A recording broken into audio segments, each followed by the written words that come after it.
Hi everyone, welcome back to the second part of the video. We're on our third AD. This one is called Hardy Brothers. If you came here from the first part of the video, thank you, and if not, give the first video a try because we checked out some tags, Cartiers, Rolexes, and some other brands. And here in Hardy Brothers, they've got mainly Omegas, Bell & Ross, Longines, and Oris. So here you can see some Aquaterras, some Planet Ocean and Seamasters displayed on the window outside the AD. And when we get inside, there's gonna be, of course, more Seamasters, beautiful watches. I myself own a 36mm mid-size Seamaster with blue dial on a bracelet, and I really do love this Seamasters. However, these 42mm ones are just too big on my 6.5-inch wrist. We've got some Planet Oceans here, more Aquaterras, and of course the famous Speedmaster. With the Speedmaster, I guess, or I think at some point during my collection, I will be owning a Speedmaster, but not just yet, because I haven't moved on from the fact that this is manual winding. I've looked at the Speedmaster reduced before, but it's a bit too small. And we've got here some Bell & Rosses. And Bell & Ross is something that I will eventually buy. I love it for the main reason that I had a Bell & Ross watch before, but from the thrift shop. I don't even know what the model was, but it was an automatic square one, and I loved it even though I didn't know what the brand was, what the brand I was wearing. I just loved it because it was different, and it was around back in 2016. Here are some more Bell & Ross. I feel like they're just a different version of the Panerai, and I'm pertaining to the square watches of the Bell & Ross. And if I'm gonna get a Bell & Ross, another Bell & Ross, not from the thrift shop, I would get the BRV 294 Steel Heritage. It's a round case with chronograph. And here we've got some Orises. I like their diverse watches, but it doesn't have that connection with me. And out of all these Oris, the big crown pointer date really caught my attention. So I know that if there is one in an AD, I'm gonna try it. It's a 38mm watch with Oris caliber 403. It has 120 hours of power reserve, which sounds perfect. There's the watch with a blue dial, of course. It just sounds like a perfect watch. So we'll try that one later on. And here on this side, we've got some Longines here. I've always liked the Heritage flagship, which is the one in the middle. But again, it doesn't have the same connection whenever I try it. And there is an interesting one here as well. It is the Heritage Diver 1967. There you go at the top. It's got this faded red bezel, which I think makes the watch more interesting than if it had a normal bright red or bloody red color. It makes you feel like you know something about vintage watches, even if you don't. And we've just passed the famous Longines Big Eyes right there. And on the other side of this window are more dressy watches from Longines. I feel like in order for you to love Longines, you have to know their history, because if you don't, then it's just another dressy, luxury-looking watches. Anyway, here are the three picks in this AD. The Longines Diver, the Oris 65 Diver, and the Big Crown Pointer Date, caliber 403. And of course, we're gonna check the Longines first. Really beautiful watch. I've got two things that I really like about this Longines Heritage Diver. One is the faded red bezel, which really gives it a retro vibe, and that asymmetrical, overly huge minute counter on the 3 o'clock position. It looks perfectly imperfect. And here is the Oris Diver 65 on my wrist. I love the gray dial version of this one, but I think it wouldn't have the connection that I wanted it to have, especially now that I've worn this one. Now moving on, we've got the Big Crown Pointer Date Caliber 403. I really do fancy this one in photos, but not when I'm wearing it. I like the blue dial. I especially like the exhibition case back of this one, the 120-hour power reserve, but again, it boils down to how you feel when you're wearing it. And here again is the Longines. The only issue that I have with this one is the thickness. It's 14 millimeters thickness, but when you hold it and when you look at it, it looks like 16, 17, 18 millimeters in thickness. It reminds me of my G-Shock. It's like a silver G-Shock. And here you see in the mirror how thick it is. If you look at it on a bird's eye view, it looks gorgeous. But if you look at the side profile, I'm not sure if I want to wear this one, especially on a steel bracelet. It's not too heavy, surprisingly, but it's just thick. But again, if you look at it from top view, you'd think that you may be able to pull this off. Even if you have a big wrist, it's still gonna look too thick. But it's beautiful though. There you can see it in the mirror. That's a chunky watch. I think the thickness contributes to the case not tapering down as it touches the wrist. It's more like the Black Bay 41 millimeters, where it's just straight down to your wrist, and it just doesn't give that illusion that it's way slimmer than it is.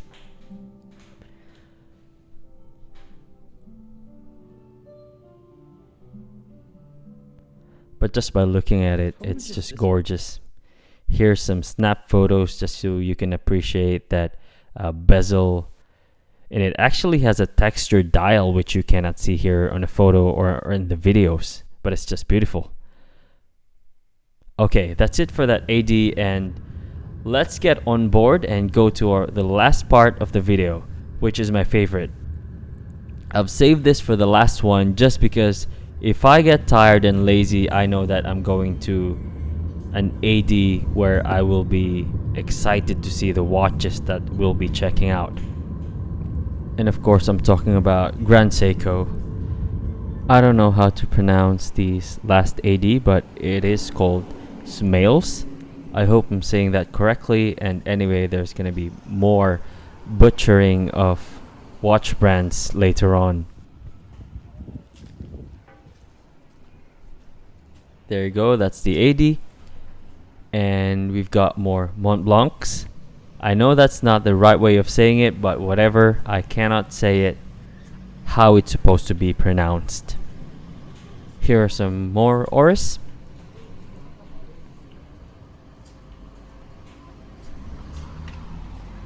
And of course, some of the Grand Seikos on the window. Here's an Elegance and Heritage collection. Here's a blue dial, more like a baby blue dial, which is on the hype train right now, but I can't blame everyone. Even I love it. And let's go inside. We've got here more Mont Blancs.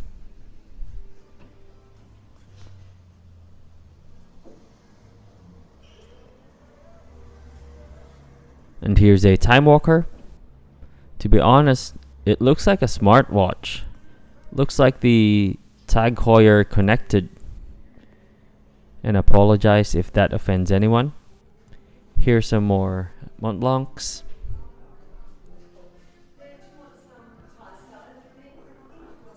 They're beautiful pieces, beautiful brand, good history. They just really get overshadowed with all the other brands that are recognized by most people.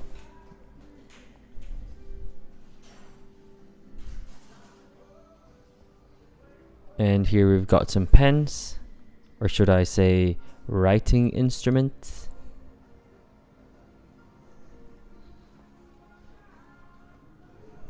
And here are some of the 1858 models. Lovely watches. And I think if I would get or purchase a Mont Blanc, I would get these models because they line up pretty well with what I collect. Here's another Time Walker. Some more complicated watches from MB or Mont Blanc.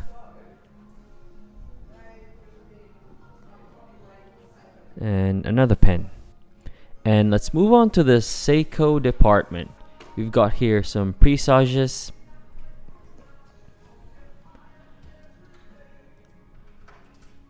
I gotta say, some of the new models of Seiko now are beginning to have the 6R35 movement, which is a little bit disappointing. I've got two watches, the SPB 143J and the SPB 213J with 6R35 movement. I'm not really happy with how the accuracy goes, but I love the design. Here's a Prospex limited edition 55th anniversary. And now we move to the Grand Seikos, the best part of the whole entire video. And what better way to start than to see a snowflake? I don't own one, and I think I would not own one, but it's still a beautiful dial. We've got everything here from the sports collection, elegance collection, heritage collection, except from the masterpiece collection. Here's some of the lovely diverse watches. One of the elegance collection with a green dial.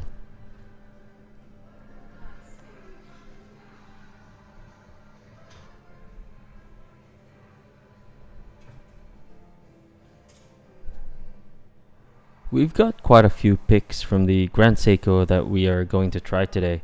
I really like the elegance collection, but I didn't try any of those just because I'm not really gonna wear them on a daily basis. So I'm just gonna try the ones that I can imagine myself using on a daily basis. And it's really hard to just look at one or two watches from Grand Seiko. They all look amazing that you'd want to buy a bunch of them all at once.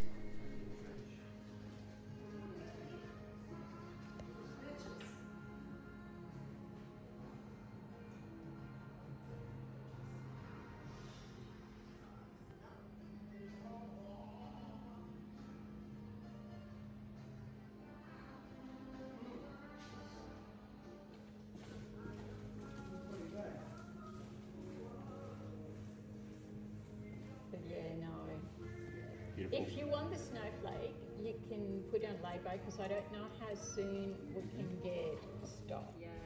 And here are the top 5 picks for the Grand Seiko.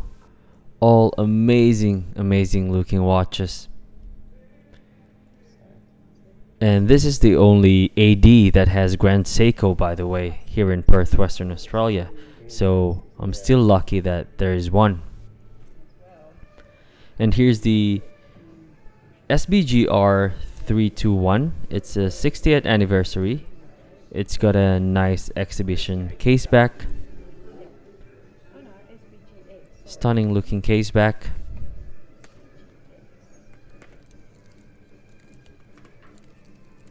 This one is the SBGH 273.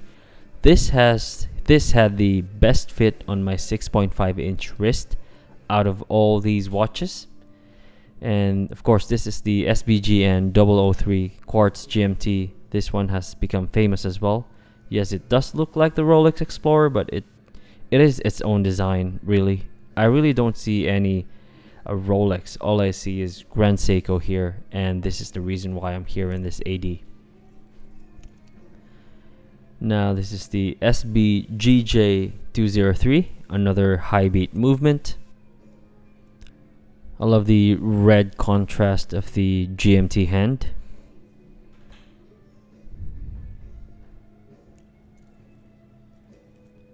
And this last one is the Spgn O3, another contender aside from the Spgn O3 Quartz Gmt that I came here for, and also the Spgh273 that I mentioned that has the best fit on my wrist, which is this one. There's a nice gold touch of the hand in there. And this is how these watches look on my 6.5-inch wrist. They all look amazing. They all fit my wrist really well. Again, this is the SBGR 321 60th anniversary.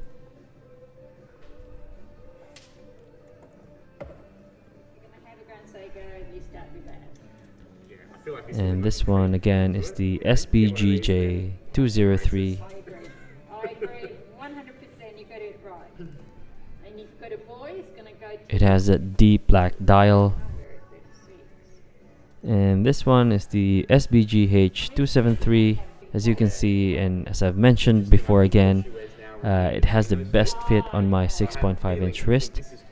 I wasn't expecting to really like that blue dial with that texture and that hint of gold on the GS marking and the hand.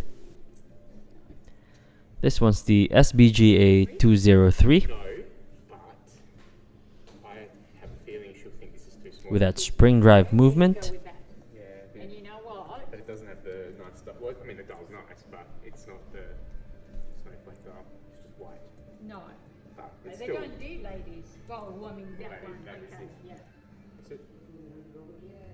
And the reason why we're here, the Spgn O3 Quartz Gmt. Now this one is a 39mm watch with 46mm of lug-to-lug distance, 12mm of thickness. I almost bought this one, but seeing all these other watches, all these that I've picked, it just confused me even more. So I thought, I'm gonna leave it alone for now, and if I really like it, then I might just buy it. But for now, we'll just keep on looking at it on YouTube videos and online. And so that's it for this video, guys. Here's a final wrist shot to complete the day. I hope you loved it as much as I did, and I'm definitely doing this again. So thanks again, and I'll see you in the next one. Bye!